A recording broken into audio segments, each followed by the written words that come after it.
কূটনৈতিক সফর অথচ পকেটে সাধারণ পাসপোর্ট। দেশের প্রতিনিধিত্ব করতে গিয়ে আন্তর্জাতিক বিমানবন্দরে 2 ঘন্টা সাধারণ মানুষের মতো লাইনে দাঁড়িয়ে থাকা, তাও আবার এমন একজন মানুষ যিনি ভারত বিরোধী হিসাবে প্রতিষ্ঠিত। হ্যাঁ, আমরা বলছি প্রধানমন্ত্রী তারেক রহমানের তথ্য উপদেষ্টা জাহেদুর রহমানের কথা। দিল্লির বিমানবন্দরে যা ঘটল তা কি শুধুই একটা ভুল, নাকি নজর কাড়ার সস্তা চেষ্টা, নাকি এর পেছনে লুকিয়ে আছে কোনো ভূ রাজনৈতিক চাল? আমার সাথে ওখানে যা হয়েছে আমার কাছে মনে হলো যে আমাদের ইনস্ট্যান্ট একটা প্রতিবাদ করা দরকার। সেই কারণে আমি আসলে ব্যাক করার সিদ্ধান্ত নিয়েছি। যদি আপনারা মিডিয়াতে দেখেছেন, সাবেক কূটনৈতিক এবং রাজনীতিক বিশ্লেষকরা বলছেন জাহেদুর রহমান আসলে নিজের ভুলে দেশকে লজ্জায় ফেলেছেন। অনেকে তাকে ধান্দাবাজ বলছেন। জাহেদের ভুলের কারণে খোদ প্রধানমন্ত্রী তারেক রহমান কি রাজনৈতিক ঝুঁকিতে পড়তে পারেন?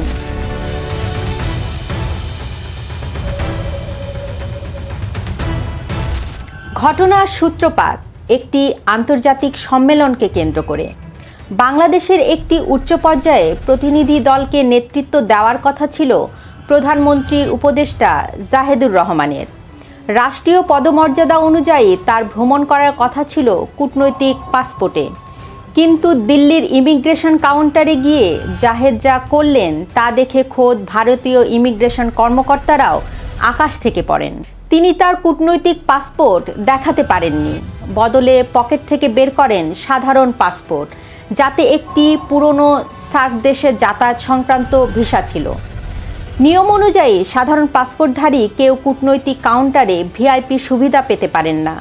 ফলে শুরু হয় টানাপোড়েন। একজন উপদেষ্টা হওয়া সত্ত্বেও সাধারণ পাসপোর্টে আসায় তার পরিচয় এবং সফরের উদ্দেশ্য নিয়ে ইমিগ্রেশন কর্মকর্তাদের মনে সন্দেহ জাগে। শুরু হয় খোঁজখবর। প্রায় 2 ঘন্টা বসিয়ে রাখা হয় এই উপদেষ্টাকে। সবচেয়ে নাটকীয় মোড় আসে তখন যখন 2 ঘন্টার পর সমস্ত যাচাই বাছাই শেষে ভারত সরকার তাকে দেশে ঢোকার অনুমতি দেন। তাদের দিক থেকে খুবই আন্তরিকতাপূর্ণভাবে তারা এটা বলতে হবে, তারা আমাকে রিকোয়েস্ট করেছেন, কিন্তু আমার মনে হলো হোয়াট হ্যাপেন্ড। কিন্তু ততক্ষণে হয়তো জাহেদুর রহমানের অনুভূতিতে আঘাত লেগেছে। তিনি দিল্লিতে প্রবেশ না করে সাফ জানিয়ে দেন তিনি ভারতে ঢুকবেন না। পরে কলম্বো হয়ে ঢাকায় ফেরেন। 2 ঘন্টার মাথায় আমি ডিসাইড করেছি যে টু মাচ, আমি আসলে আর ঢুকবো না। এই ঘটনাটি ঢাকায় আসার পর রাজনৈতিক এবং কূটনৈতিক মহলে তীব্র সমালোচনার ঝড় তুলেছে। সাবেক কূটনীতিকদের অনেকেই বলছেন মুখে প্রকাশ না করলেও জাহেদুর রহমানের এই দায়িত্বজ্ঞানহীনতার আচরণে খোদ বিএনপি এবং সরকারের শীর্ষ নেতারা চরম বিরক্ত। প্রশ্ন উঠেছে, যিনি আগাগোড়ায় তীব্র ভারত বিরোধী হিসেবে পরিচিত, তিনি কি ইচ্ছাকৃতভাবে এই পরিস্থিতি তৈরি করলেন যাতে দেশে এসে নিজেকে ভারত বিরোধী বীর হিসাবে জাহির করা যায়? রাজনীতিতে এই ধরনের ভুলের শাস্তি কতটা কঠোর হতে পারে তার একটা ঐতিহাসিক উদাহরণ দেওয়া যাক। শেখ হাসিনার আমলে বাংলাদেশের একজন প্রতিমন্ত্রী সাধারণ ভিসা নিয়ে সরকারি সফরে বিদেশে গিয়েছিলেন।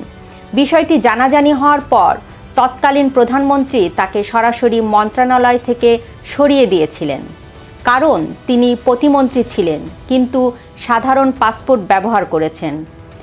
রাষ্ট্র মনে করেছিল তিনি দেশকে আন্তর্জাতিক মহলে ছোট করেছেন। এখন প্রশ্ন হচ্ছে, প্রতিমন্ত্রী পদমর্যাদায় একজন উপদেষ্টা যিনি বাংলাদেশ সরকারের নেতৃত্ব দিতে যাচ্ছেন, তিনি কিভাবে এত বড় ভুল করেন?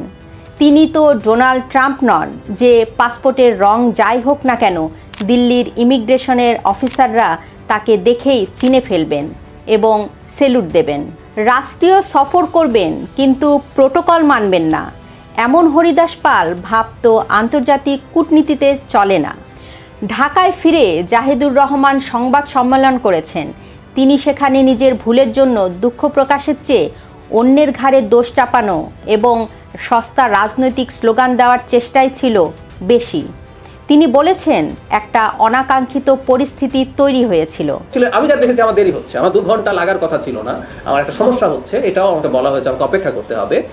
তিনি আরও বলেন, সরকারের ও রাষ্ট্রের পক্ষ থেকে সেটার একটা ইমিডিয়েট রিয়াকশন আমি নিয়েছি। আমি ব্যক্তি হিসাবে নয়, এই সরকারের মাননীয় প্রধানমন্ত্রীর একজন উপদেষ্টা হিসাবে মনে করেছি। তখন আমার মনে হয়েছে রাষ্ট্র বা সরকারের পক্ষ থেকে একটা সিগনেচার থাকা দরকার, কারণ আমরা রাষ্ট্র বা সরকারের পক্ষ থেকে একটা সিগনেচার থাকা দরকার, একটা মেসেজ দেশের বাহিরে যাওয়া দরকার। আর সেটা হলো, এটা শেখ হাসিনার সরকার না। এটা শেখ হাসিনার সরকার না। একটু ঠান্ডা মাথায় বিশ্লেষণ করা যাক জাহেদ সাহেবের এই বক্তব্যকে। এটা শেখ হাসিনার সরকার না, এই কথা বলে তিনি আসলে কি বোঝাতে চেয়েছেন?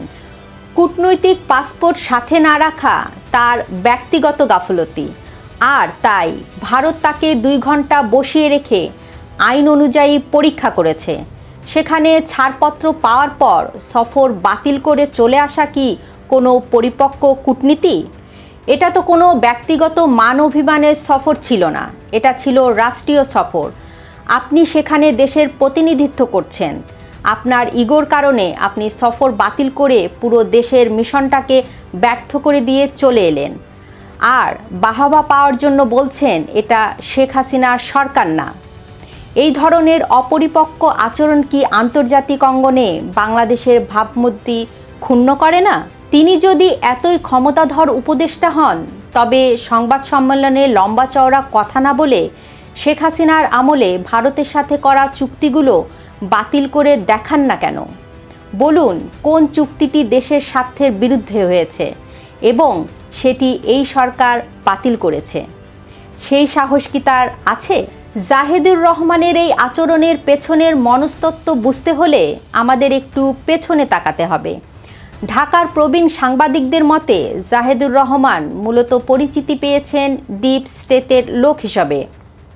তিনি ভারত বিরোধিতা করে একটি নির্দিষ্ট মহলে সস্তা জনপ্রিয়তা কুড়িয়েছেন।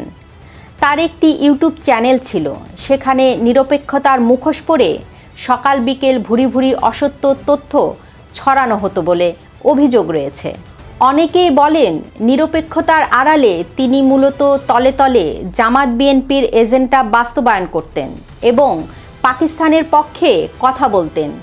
এমনকি ভারতকে তিনি ছ্যাঁচড়া দেশ বলেও সম্বোধন করেছেন। আজ যখন সেই দেশের কাছে তিনি ভিআইপির খাতির না পেয়ে 2 ঘন্টা বসে থাকেন, তখন স্বাভাবিকভাবেই প্রশ্ন ওঠে, যে দেশকে আপনি ছ্যাঁচড়া বলেছেন সেই দেশ আপনাকে কোলে তুলে নাচবে, এটা ভাবলেন কিভাবে? প্রধানমন্ত্রী তারেক রহমানের উপদেষ্টা হওয়ায় ঘটনার পরপরই বাংলাদেশের পররাষ্ট্র মন্ত্রণালয় বেশ তৎপরতা দেখিয়েছে। সোমবারে ঢাকায় নিযুক্ত ভারতের ভারপ্রাপ্ত হাইকমিশনারকে তলব করে প্রতিবাদ ও অসন্তোষ জানানো হয়েছে। কিন্তু মজার ব্যাপার হলো, ভারতের পক্ষ থেকে গোটা বিষয়টি নিয়ে অফিসিয়ালি একটি মন্তব্যও করা হয়নি। ভারত এখানে মৌনতার নীতি অবলম্বন করছে।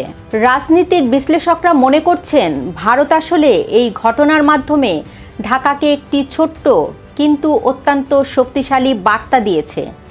ভারত বোঝাতে চাইল প্রোটোকল এবং আইনের ঊর্ধ্বে কেউই নয়, তা সে যত বড় উপদেষ্টাই হোক না কেন। এখন মূল প্রশ্নটি হচ্ছে খোদ সরকারের জন্য।